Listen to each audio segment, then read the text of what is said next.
এবার দেখবেন expel dual action অ্যারোসোলের সৌজন্যে ডেঙ্গু পরিস্থিতি।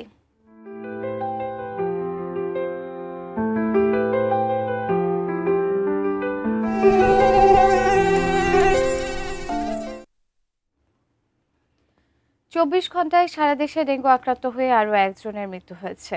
রোববার স্বাস্থ্য অধিদপ্তরের এক সংবাদ বিজ্ঞপ্তিতে এই তথ্য জানানো হয়। চট্টগ্রাম মেডিকেল কলেজ হাসপাতালে মৃত্যু হওয়া এই একজন সহ এবছর ডেঙ্গু জ্বরে মোট ১১৫ জন মারা গেছেন। স্বাস্থ্য অধিদপ্তরের সংবাদ বিজ্ঞপ্তিতে জানানো হয় ২৪ ঘন্টায় ডেঙ্গু আক্রান্ত হয়েছেন ৪৩০ জন। এর মধ্যে ঢাকা উত্তর সিটি কর্পোরেশনে ৫৭, ঢাকা দক্ষিণ সিটি কর্পোরেশনে ৬৩ জন ডেঙ্গুতে আক্রান্ত হয়েছেন।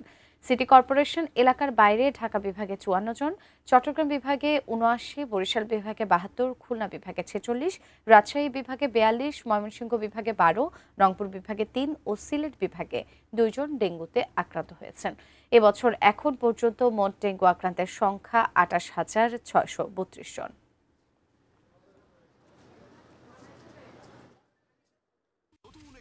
এর নতুন ফর্মুলা আরপিএম ডি ডুয়েল অ্যাকশনে ঘরের মশা বাঁচবে না, বাইরের মশা আসবে না। ডেঙ্গু ও চিকুনগুনিয়া সহ মশাবাহিত বিভিন্ন ভয়াবহ রোগের প্রাদুর্ভাব বেড়েই চলেছে। নিজেকে এবং পরিবারের সবাইকে মশা থেকে সম্পূর্ণ সুরক্ষিত রাখতে ঘরে ব্যবহার করুন এক্সপেল ন্যাচারাল অ্যারোসোল, আর বাইরে গেলে সাথে রাখুন এক্সপেল ন্যাচারাল মসকুইটো রিপেলেন্ট, যা সরাসরি ত্বকে ব্যবহার করা যায়।